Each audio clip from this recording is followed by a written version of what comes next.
All right, what is up, everybody? We are back with another edition of Everyday Hoops. Hope you guys are having a good one. Today, we are doing a tier list. I'm going to be putting all of the third overall picks in the NBA draft since 2000 into a tier list from S to F. You'll see how it goes when the video starts. Thank you guys for the views on the videos and the shorts recently. I really appreciate it. If you do like the content around here, consider subscribing, liking, turn on notifications, doing all stuff like that. I really appreciate it. Really upset a lot. And yeah, don't waste any more of your time. Let's get right into it. So here we go. We got our tier list. This was made by somebody on here. I don't know who it is, but shout out to them. There's every third overall pick since 2000, here. And we're going to put them S through F. I did this last 2 week offseason. I did it first overall picks. I did it with second overall picks. So I did it all time. And I was like, you know what? This time they had a 2001. I was like, you know what? That's a lot better because the 1982 third overall pick, I'm not going to know as well as I do these ones. So let's just make it since 2000. All right. So yeah, let's get it started. This is all personal opinion, by the way, as well. If you think differently, let me know down in the comment section below how you feel about certain picks and all that stuff. So yeah, we'll start with Reed Sheppard. This is going to be the hardest one, probably because, again, he's played 1 year. Well, technically, he hasn't really played his rookie year. So we don't really know. He could be I project him. I think he's going to be a solid player. I don't think he's ever going to be like an all-star or superstar. But I think he's going to be he could be a solid starting guard in the league. I do believe that's potential. But so far, based on what we've seen so far, I mean, we literally haven't seen him play with like meaningful minutes yet in the NBA. So I guess I got to put him. I'll put him in D. I don't want to put him in F because that just feels so harsh. Because again, he's only played maybe 30 games in the league, so put him at D. Scoot Henderson. Scoot Henderson, unfortunately, things haven't really worked out too well in Portland for the first 2 years of his career. Hopefully, year three, things pop off for him. Because last year he had a good end of the season. We saw some sparks of life in what Scoot can be. But overall, also probably gonna have to put him in D. He just hasn't really done much so far throughout his career. Again, liable to change. So these couple ones are liable to change because they're only 2-3 years into their career. Things could change for them down the line. But so far, got to put him in D because he just hasn't shown anything. Jabari Smith Jr. Jabari Smith, I think he's a solid player. I like him. I think he's between a B and C range. My thinkings on this tier list so far right now. S tier is going to be like elite. You got the best third overall pick you could possibly get. Like you couldn't ask for anything more out of a third overall pick. A tier is like they're good. They're not superstar-ish, but they're good all-star like, play. Got a good player. B tier is more like, all right, they're good. They're never maybe all-star, superstar, but they're good basketball players. You got a good quality player. C tier is more kind of like, okay, they're average. Maybe they're a starter, maybe they're a bench player, maybe they had a decent career in the league. Maybe not number 3 overall worthy, but still a decent player. D tier is like, don't really look great. Maybe had a couple spurts in the NBA, but nothing really, anything important. And F tier is the bottom of the bottom. They were busts, ultimately. Jabari Smith, I feel like lines up between a B and a C tier because I think he is a good player. He's never going to be like an all-star or superstar or anything like that, but I think he's going to be I think he could be a quality starter for a long time in the league with his play style, being a 6'11 guy that can shoot the ball well, defend, he rebounds. He's shown a lot of flashes of promises. I think for now, I'm gonna put him in. I think I'm gonna put him in C for now, subject to change. At the end of this video, I can go back and change things how I want to. We'll put him in C. Evan Mobley. Evan Mobley just had a great year last year. DPOY, All NBA, and he's still only 23 years old. So I think is he going A tier? I think he might have to go in A tier. I mean, he looks like he's going to be in DPOY conversations. He's going to be in all-star conversations for the next few years to come. Depending on how this year goes, maybe his ceiling's even higher. Maybe he could be a all NBA perennial type of guy. Like he's still super young, and we've already seen so many flashes of him. Like he could be a top player in the NBA, not number 1, but like he could be a top 10 to 15-ish player in the league. At the peak, and that's an S to A tier guy. But we're putting him in A tier for right now. LaMelo, I think LaMelo also probably goes in A tier. Yeah, because I mean he's had a lot of injury problems. We know that, but we know when he's out there and playing, he's good. He's an all-star quality player. And I think if you get that of a third overall guy that's an all-star like player, I think that's really good. I had a conversation about B just because Again, the injuries have been so tough. We haven't seen LaMelo at his peak in a while, but LaMelo is still better than a lot of guys on here. So we got to put him in A. RJ Barrett. I think RJ is B. I would say RJ's B tier. I think he's not an all-star, but he's better than just being like a bench piece. You know, he's a good starter in the league right now, at least. Who knows what his future holds in Toronto? He had a really good year last year. Toronto's in a very weird situation right now. In New York, he has some flashes of moments as well. So I think B tier is fine for RJ Barrett, you know. Luka Doncic, S tier. I mean, what more can you get out of a third overall pick than being he's probably a top 3 to 5 player in the world? Like, you know, so like obviously S tier. Jason Tatum also gonna go in S tier because again, a third overall pick, if you can get a top 5 to 10 player in the league, guy that has won a championship, perennial all NBA first team, all star, like like you can't really ask for anything more than Luka and Tatum as third overall picks, you know. Jalen Brown. Jalen Brown, he's between an S and an A. Because I don't know if he's S on the Luka Tatum tier, but he also is I think is better right now than Evan Mobley and LaMelo Ball for sure. He's won a Finals MVP.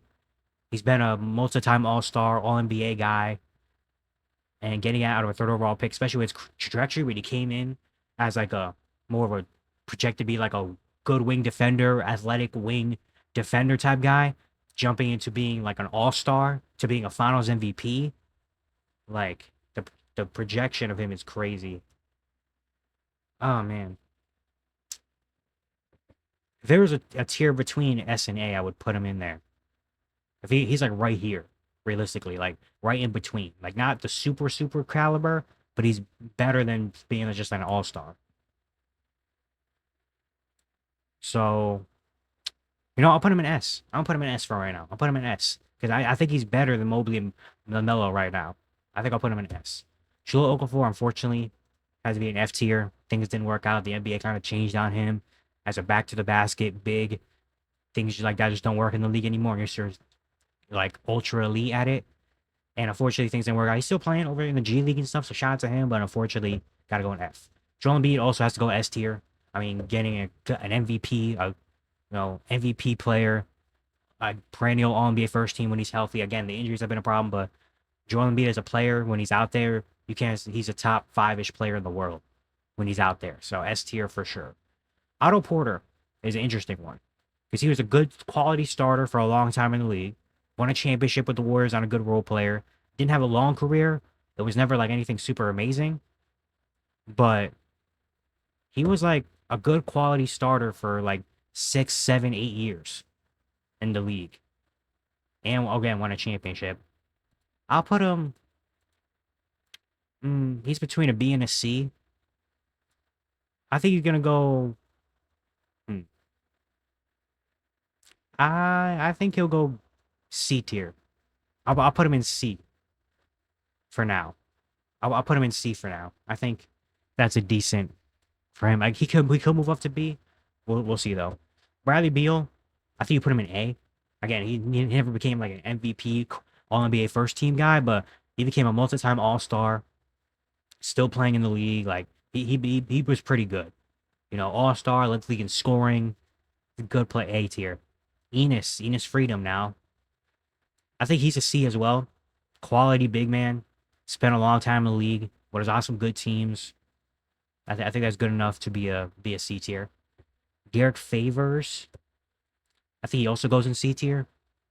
Just got like a solid big man that has some good years. Played a long time in the league. I think C tier is a solid place for him. James Harden also has to go in S tier. Got an MVP, a guy that had one of the best offensive peaks in NBA history, Hall of Famer at the third overall pick. Can't really, complain too much about that as a S tier. OJ Mayo. OJ Mayo is interesting. He has some moments. Fell out the league very quick because of other reasons.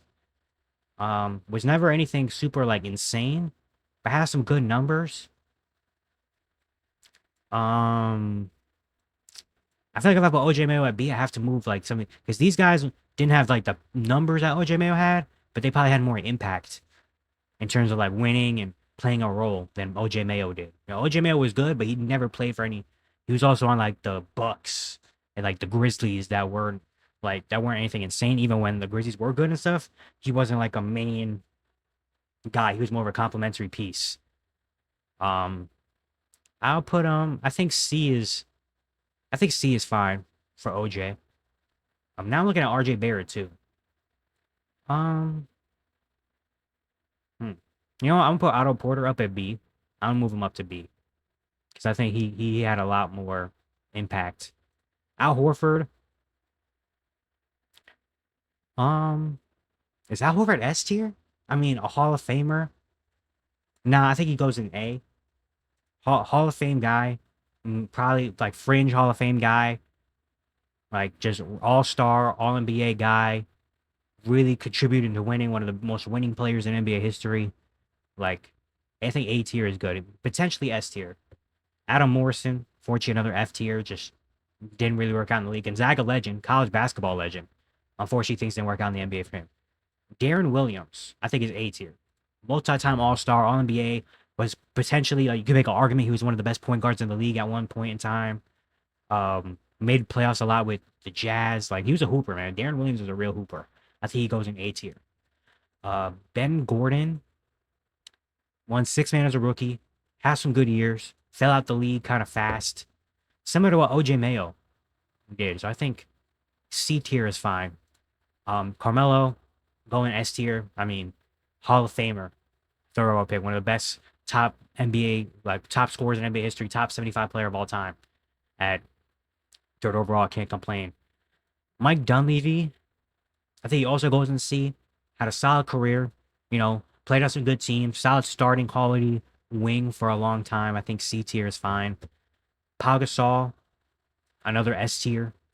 Like, again, a Hall of Famer as a third overall pick is just like not something you see too often.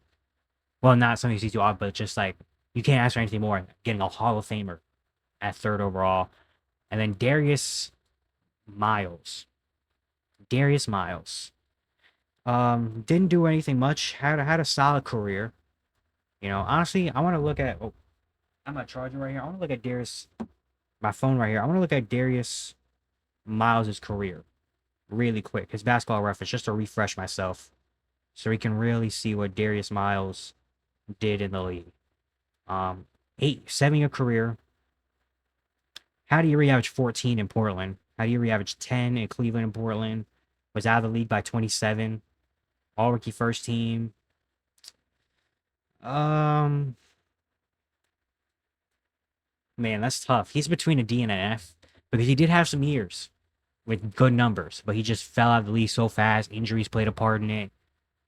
I'll put him in D tier. Looking back at it now, S tier is fine. A tier I'm okay with. Maybe I move A. Maybe Al Horford moves up a tier. Maybe Jaylen Brown. Maybe Al Horford and Jaylen Brown switch a little bit. The only reason Al Horford's on an S tier because he was not like these guys have been like top 10 players in the league, won MVPs, like that type of guy. Al Horford was never that, but he made a lot of impact on his career. So he's like A plus tier. He'll be on the same. If there's a tier in between, it would be Al Horford and Jaylen Brown. B tier, I'm fine with. C tier, I'm fine with just solid basketball players. D tier, yeah, I'm fine with this list. I'm personally fine with this list. Let me know down in the comment section below how you feel, how you would, if you would rank certain guys differently. You know, how do you feel about some of these guys' careers as third overall picks? And yeah, it's gonna be it for today. Hope you guys enjoyed. Once again, if you enjoyed the content around here, consider subscribing, liking, turning on notifications, doing all stuff like that. I'd really appreciate it. Really upset a lot. And yeah, I'll see you guys tomorrow.